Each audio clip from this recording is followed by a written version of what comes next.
everybody, and welcome to Something You Should Practice This Weekend Rig Rundown Part 2. We had some questions and some other things that I wanted to share with you, so I figured I'm just gonna do another one.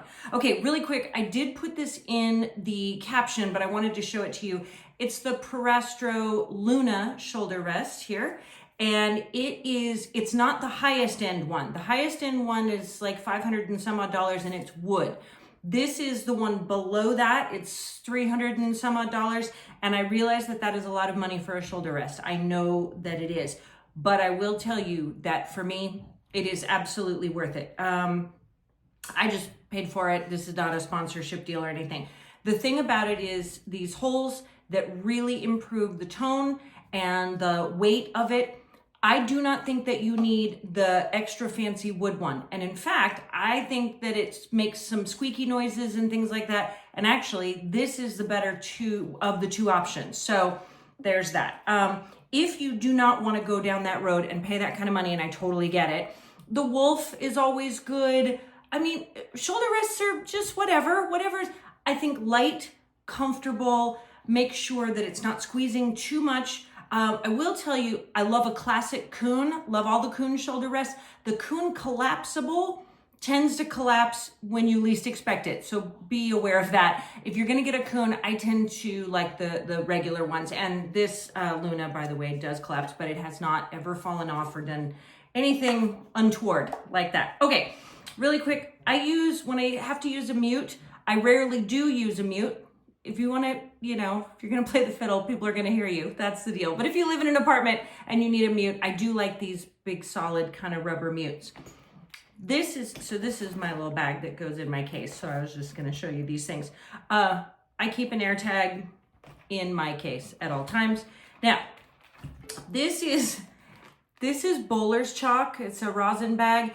If I'm at a festival or somewhere where it's really, really hot out and I'm super, super sweaty, a little bit of this goes a long way and it really helps me be able to play and not stick too much.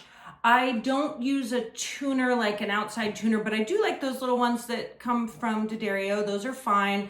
I do think people tend to get a little too attached to their tuners, so watch out for that. I just tune my A string to an app on my phone and then tune the rest of the fiddle to itself. Okay, also, lots of people asked about my comment about putting the tip up of your bow on your stand. And I answered a lot of these, but just in case for those of you who haven't seen the other one or didn't read those comments, the reason that we do that is because when the bow inevitably falls off the stand, which it will at some point, then it will fall onto the frog, which is much sturdier and able to support a fall rather than the tip of the bow being pointed into the ground, because the tip will 99 times out of 100 crack right in half. And that is not a repair that you want to have to deal with. Okay, and then the last couple things. People sometimes ask me what my tech setup is in terms of recording these videos. You're looking at it. It's my iPhone. I have a 15 Pro. I'm a year behind, whatever. And I do have a ring light in case that it is a little bit not that sunny. So I've got a little ring light there, and that's my hand. And literally, this iPhone is just propped up on a little miniature filing cabinet that's sitting on my desk.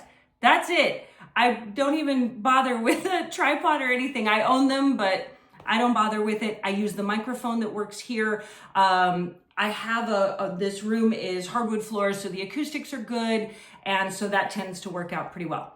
And the last thing that I wanted to tell you, and I meant to say this in the first video, but I didn't get to it. All of this stuff is great. But what I think is even better is just playing the fiddle with whatever you have and doing the best that you possibly can and practicing and, of course, taking a lesson now and then to get some feedback that, you don't have to be taking 42 lessons a week and attending all the workshops and all that stuff. You can check in with a teacher that you trust, somebody whose opinion or somebody who speaks to you kindly and helps you on your journey. I think that's really important. You can pick the very best rosin or the most expensive shoulder rest or all of that kind of thing. None of that really matters if you're having a great time playing music with people that you like and expressing yourself in a musical way. That is way more effective than buying any of the products or doing any of the things. That said, I do want you to change your strings every 3 to 4 months, max 6 months. I want you to get your bow rehaired. Once a year would be fine. I would love that. I want you to keep humidified during the winter and keep those cracks from coming. And I want you to, regularly, every year, a couple years, get your fiddle in to somebody, a really great luthier repair person, to get set up, cleaned, taken care of, looked over, get the sound post adjusted, all of that kind of stuff. Take care of what you do have, and then upgrade as you're able. But the music is the most important thing, and the community and the camaraderie and all the shoulder rests and Swedish miracle cleaning cloths and bowler's chalk in the world are not going to beat that, and they're not going to be more important than that. So just want you to keep that in mind.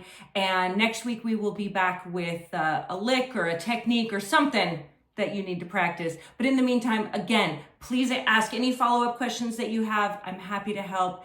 And I hope you have all had a great week and that you enjoy your weekend looking around at all your stuff, and maybe you'll buy some bowler's chalk. Happy fiddling, everybody.